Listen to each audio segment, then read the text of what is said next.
Greetings from Ostrava.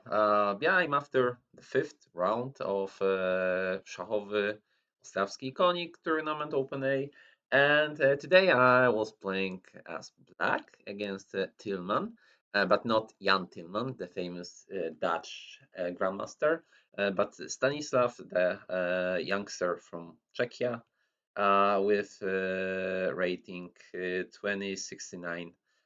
So yeah, still a bit above me, but I felt like if I need to win against someone, maybe that's the player I can win against.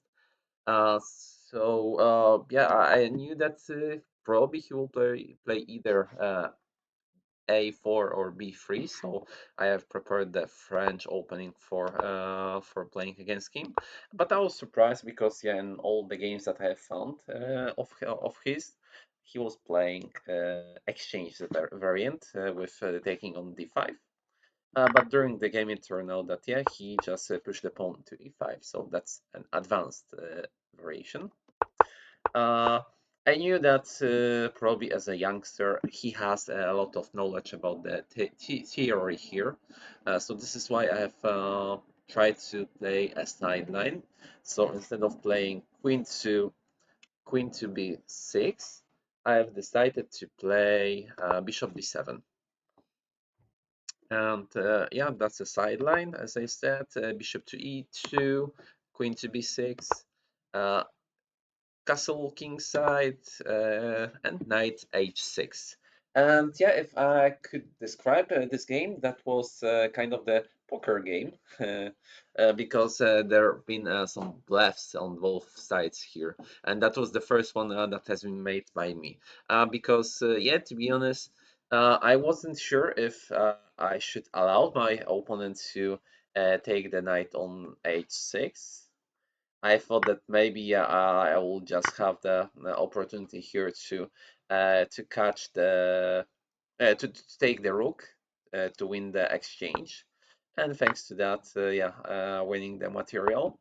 But it turned out that yeah, that wasn't available possibility for me because he could simply, instead of playing here, play queen to d1, and after taking here, and there is no way to get out with the queen from a1. So yeah, my queen is trapped here. So that was a bluff from my side. So yeah, probably after taking on h6, I would be forced to take my pawn. But the question is if I would manage to calculate that. Yeah, my opponent didn't call the bluff here, as in poker it is called, and instead played knight to a3. And yeah, I have used that moment to take on d4 and play knight to f5. And yeah, thanks to that, I have triple pressure on the d4 square. But that was also the purpose of moving the knight to a3, to put that on c2. Just a small maneuver to defend the pawn, d4 pawn, with the same amount of the figures as I'm attacking with. Bishop e7 and b4. Yeah, at first glance, it looks like yeah, I can take the pawn with two different pieces, with either the bishop or the knight. But the sad fact is that yeah, at first glance, I can get pinned with the knight, and yeah, something like that might happen. Let's say I'm trying to play here, rook goes to b1. And yeah, the next move could be a3, and it's hard to get rid of that pin. I can try to yet defend that with queen a5, but then yeah, another pin is available here, so that would be hard to get rid of at first glance. But also after queen b1, I have discovered the bishop a4 move, and yeah, trying fight fire with fire here. So yeah, after getting the pin here, I'm pinning the queen of his. So yeah, that was the option that I have calculated. I haven't seen any other way for my opponent to yet to get anything in favor for giving up the pawn. So I thought, yeah, I'm calling that bluff. And I think after seeing the face of my opponent, I think that he has missed the bishop a4 move because he didn't look happy about the current state. He exchanged the knights, played a4, and yeah, at this moment I thought that I have a clear material advantage, a pawn up, and yeah, that should be maybe not easy win for me, but at least a chance is to uh, to do not lose that and have the possibilities to advance the advantage. Queen a5, bishop to d2, queen c7. Maybe better was playing queen to d8. That's my thoughts after the game, but yeah. Queen c7, queen b3, putting the pressure on the b pawn, but also giving the space for the rook to get to the action. Queen bishop to c6, rook to c1, castle king side, and a5. At this moment, I had to calculate really heavily one of the lines that, in my opinion, was better than a5, which is g4. And yeah, after that, I was either forced to play knight to h6. That doesn't look that good because yeah, those pawns are, especially the pawn on h6 is really weak and could be a point to attack by my opponent. By I know maybe simply play queen to e3 with attack. So yeah, I would be forced to play something like that, and then there is a high risk that my bishop could be trapped because yeah, after playing g5 I'm not able to beat that because of the defending the bishop, and yeah, I would be forced to play something like that, and yeah, it's not that good position. I'm giving up the pawn here, and probably yeah, in my opinion that was a worse position than the other lines. But yeah, you'll see how it went during the game. So yeah, it was even worse. It turned out. Uh, he didn't play g4. He played a5, and yeah, with obvious threat of playing a6. And yeah, at this moment, yeah, my plan was to play queen d7 to defend e6 pawn in case of having that g4 push by my opponent here. So that was kind of the continuation of the line that we have seen earlier, uh, but with a small improvement on my side. But yeah, I have underestimated the move a6. I could instead play a6 on my own here, just to block here, but I was afraid that I will completely block the queen side here, and yeah, I would never be able to make a point of from my pawn advantage here. So I've decided to move queen to d7, b6, a6, and yeah, that was the heavy moment of the game when I should definitely make a decision to just agree with myself that yeah, I'm here playing for a draw, not for a winning. Probably just taking a pawn and giving the opportunity to my opponent to, at the long term, take the a7 pawn as well. But at least here I would have yeah, some counter play, and I would be able to secure my king and activate all of my pieces somehow. But instead of that, I've decided I'm playing here for a win, so I'll play b6. And here I have miscalculated one of the moves. Yeah, I could play rook to c8 like this. Yeah, but I wasn't sure about how to defend that because yeah, right now I don't have any move with that bishop here, and I need to try to defend that even more. If I would try to play something like that, it's simply impossible to yeah, to hold on. So as yeah, was thinking also about some alternatives, just to yeah, move the bishop a bit, yeah, to put something like that. But yeah, I thought that it will be also pretty easy for my opponent to find a weak spot, and yeah, at the end I will lose a piece here somehow. because the pressure on the C line was too harsh for me. So yeah, this is why I played with the other rook, because I thought that I have a pretty tactical line here.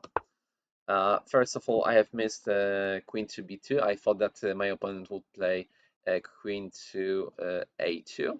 I don't know why.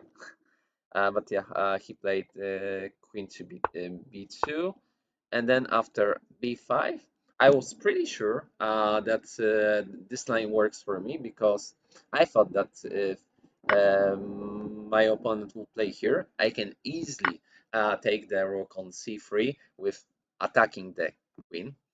Of course, we know that rooks doesn't work that way, so I'm not attacking anything here.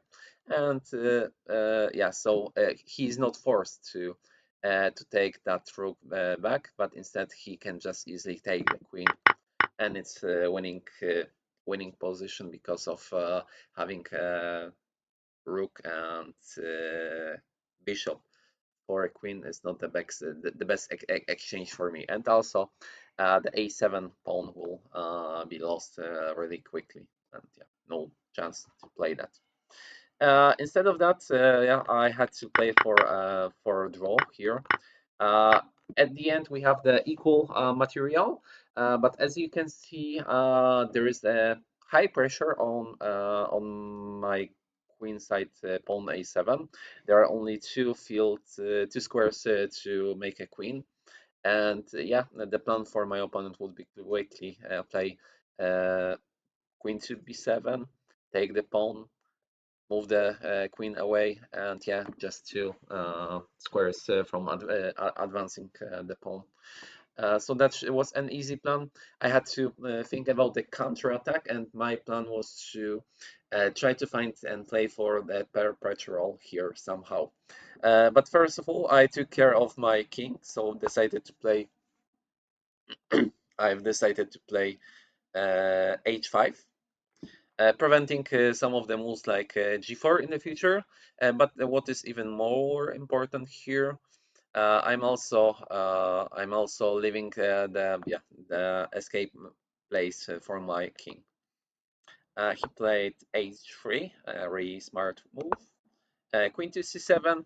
Right now, my plan was to try to put the bishop on d7 and just try to hold the position. But of course, I have allowed my opponent to play queen e8 with an option to give the check.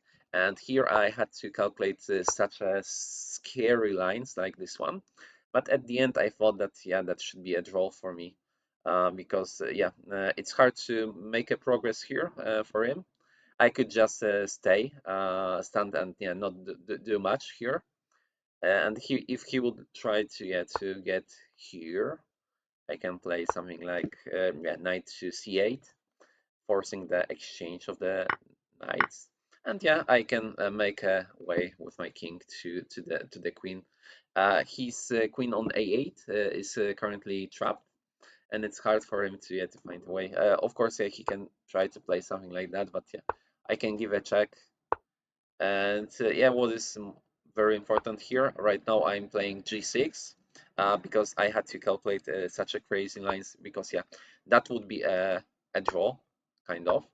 But he could just give up the knight in such way, and I thought that probably that's gonna be losing for me, because he can get rid of the pawn on a7 first, give the checks once again. I don't have that many options here, and yeah, play something like, let's say, queen 2, b2. And at the end, I thought that yeah, I don't have any option to do the perpetual here, and he has an easy win. So yeah, instead of playing here, I could just yeah try to play g6 with trying to give some escape for my king. But yeah, how it would end, it's hard to say. But that was not what happened in the game. After queen to e8 block, yeah, at the attack of the queen by the queen with the bishop, He got back to the b5, and I played bishop e7 with hope that will just repeat the moves. But instead, my opponent found also another strong line here, which was g5, g4, sorry. And yeah, I had to calculate. At this moment, I was sure that I need to give up the pawn, but that was my decision which pawn I will give up. So I've decided that I will try to give up the f7 pawn, with also giving myself some extra chances for giving perpetual, or try to build a good enough defense. Because what went in the game, right now I'm not able to block the attack, or the check with the bishop, because the knight on h4 would be hanging. I had to play king h7. He took the pawn on f7. I have exchanged the knights, and yeah, here we have the end game with one pawn less on my side, but yeah, I still have some possibilities to give the either perpetual, and also the a6 pawn is not that strong, so I have some options to get rid of it. He played bishop e7. I played king g8, just to do not give him the option to give me a check, and also I was afraid that his queen would be really active on f7 square, so I took that from him. g5, g6, the only way to do not give him the mating chances, because yeah, if I would, let's say, go for the pawn and trying to take this one after g6 played by him, I think it's very hard to defend this position, or even impossible. Instead of that, I played g6 myself. Queen to h3, attacking the pawn on e6. I had to defend that. Queen to h7, and here what happened once again was a total miscalculation of mine, because yeah, what I have calculated here was that I can easily play king to e8, play king to d7, get rid of any possibilities to give the checks by my opponent. And after trying to reach the a7 pawn, I have the perpetual by playing queen to d1, g4, and h4. But what I have missed, that after such sequence, he can simply get the king to h2, and I don't have an easy way to give perpetual, because the king on g3 is preventing my queen from giving another check. What should I play instead? Should be playing king to f8. Because yeah, there is no easy way for my opponent to make any progress here. If he would go to yeah, h6 or h8, I always can play king f8, f7, and repeat the moves between those two squares. No progress available for him. And my plan could be, let's say, play queen to d3, and I can try to take the pawn on a6, for instance. It's hard for him to make any progress. At the same time, I have always some chances to do the perpetual check. But yeah, I've missed the king to g3 here, and yeah, I had to do some tries here. I thought that yeah, after lines like that, he will have some troubles, but it's probably still winning for him. Yeah, because I hope that it will end up with something like that, and yeah, that would be a draw. But instead of that, he could play, let's say, queen to b1, and that's probably also a possible win for him, but harder than the line that he has found. Because what he has played after bishop to g5 was queen to d6, and yeah, I'm really amazed with the finishing that my opponent has done here. That was a very effective and good way of uh, finishing the opponent. I got the king back to e8, played bishop e7. He took another pawn, so yeah, good for him. He returned the queen to f3 to prevent me from doing any series of checks here. Queen here. g5 with hoping that my pawn would make any difference here. But after few extra moves, I gave an extra check on h3, tried to pin the queen here, but my opponent found a really nice and effective checkmate here. If I yeah here if I would go to d8, he would checkmate me very easy in one move. If I would go here, we have the exact same position with the only difference that right now it's my opponent's move, and after two more moves I got checkmated on f8. So pretty nice, interesting, and serious game with once again stronger player. Uh, my feelings was that after the opening and getting the pawn on before, I'm having maybe not winning, but a better position with evaluation of I know maybe half of points into my advantage. But after checking that with just an evaluation by the engine, it seems like despite of having that pawns up, I was still at equal position at best. So I think what has made me lose that game was, of course, the bad calculation at the end, because I have miscalculated a few lines.